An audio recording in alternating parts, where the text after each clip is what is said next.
yangu, awali ya yote nimshukuru Mwenyezi Mungu mwingi wa rehema kwa kutukutanisha mahali hapa tukiwa na nyuso za furaha kwa kukamilika kwa mradi wetu huu.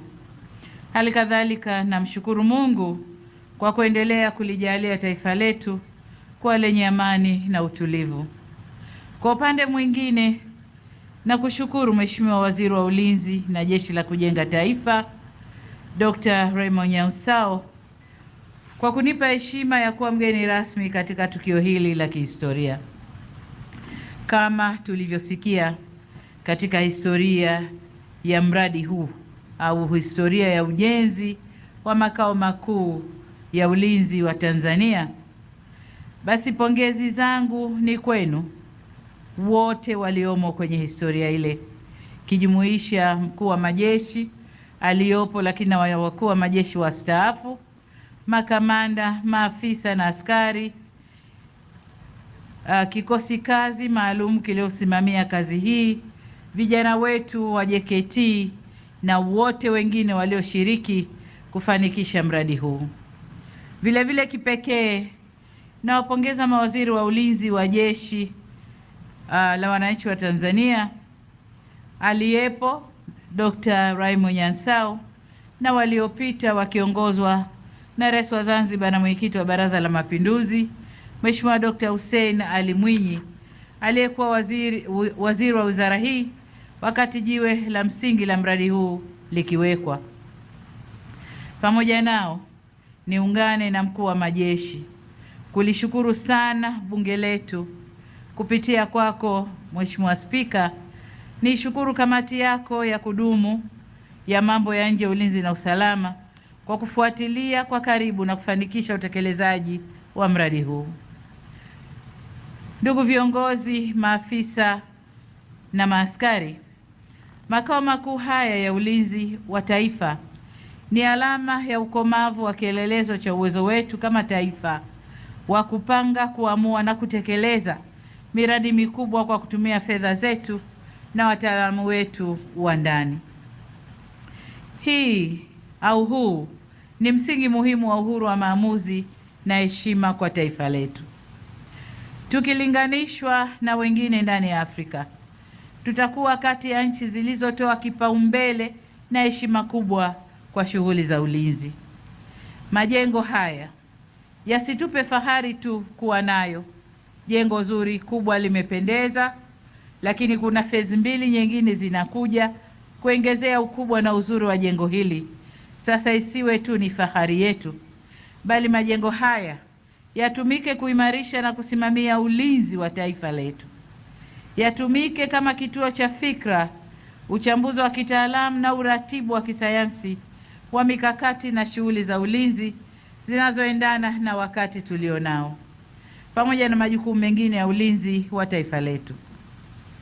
Mambo hayo ni ya msingi kwa kuwa mazingira ya kiusalama ya dunia kwa wakati tulionao hayalindwi kwa silaha peke yake, bali nyenzo muhimu ni upatikanaji, uchambuzi na matumizi ya taarifa, teknolojia, mifumo ya mawasiliano na mbinu za kisasa zinazohitaji ubobezi wa kitaalamu na weledi wa hali ya juu, mambo ambayo nataka nikiri kwenu, nilipotembelea hili jengo niliyaona yako pale ndani. Tunahitaji kuongeza, lakini tayari tumeanza. Mambo hayo yako pale ndani. Hivyo ni imani yangu kwamba ujenzi wa awamu mbili zinazofuata zitakwenda kuzingatia haya niliyoyaeleza na kuongeza nguvu kwa yale ambayo tayari yapo pale ndani. Ahadi yangu kwenu kama Amiri Jeshi Mkuu ni kuhakikisha kuwa awamu zilizobaki zinakamilishwa. Ndugu viongozi, makamanda na wapiganaji, tarehe 15 Disemba mwaka jana nilipewa heshima ya kufungua mkutano wa 9 wa mkuu wa majeshi ya ulinzi na makamanda mkoani Tanga pale kwenye kituo chetu cha SCUA. Mkutano ule ulibeba kauli mbiu inayosema ulinzi imara na amani ndio msingi wa maendeleo ya nchi yetu. Kauli mbiu hii inatukumbusha kuwa kila hatua ya maendeleo tuliyoifikia imejengwa juu ya msingi wa utulivu, nidhamu, ulinzi thabiti kwa wananchi wetu.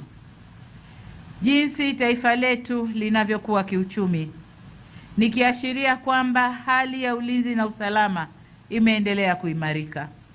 Bila uimara wa hali ya ulinzi na usalama, tusingeweza kufikia hatua tuliofikia leo, kwani hakuna uwekezaji unaokuja bila mazingira salama, na hatuwezi kujenga ustawi wa wananchi bila amani.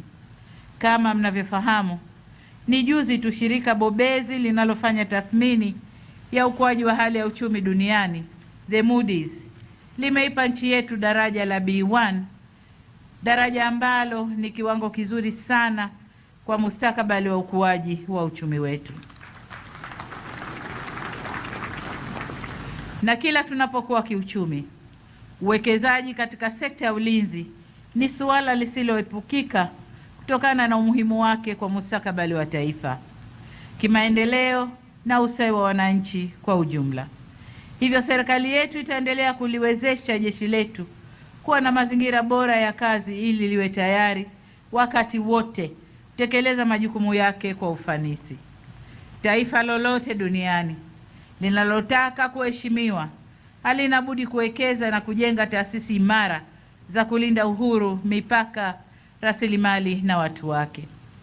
Ndugu viongozi, makamanda na wapiganaji, kabla sijahitimisha hotuba yangu, nipende kusisitiza tena kuwa majengo haya mapya ni nyenzo tu ya kutekeleza majukumu yetu, lakini nguvu ya jeshi haitokani na majengo wala vifaa peke yao.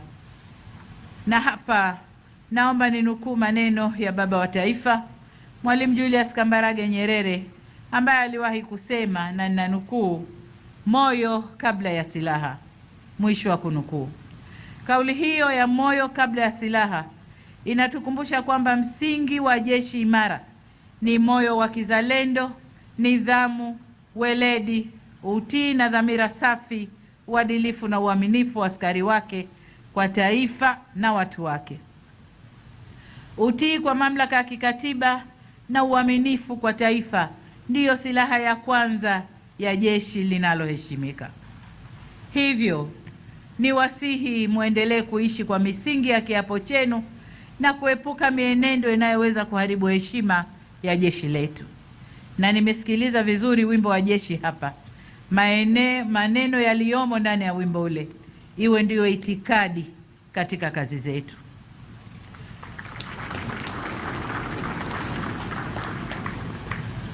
Taifa lina imani nanyi, na imani hiyo ni dhamana kubwa mliopewa na Watanzania. Aidha, ninatoa wito kwa Watanzania wote kuendeleza wajibu wao wa kikatiba katika kulinda amani na utulivu wa nchi yetu. Baada ya kusema hayo, sasa namshukuru Mungu kwamba makao makuu ya ulinzi wa taifa yaliyopo hapa Kikombo mkoani Dodoma leo yamezinduliwa rasmi.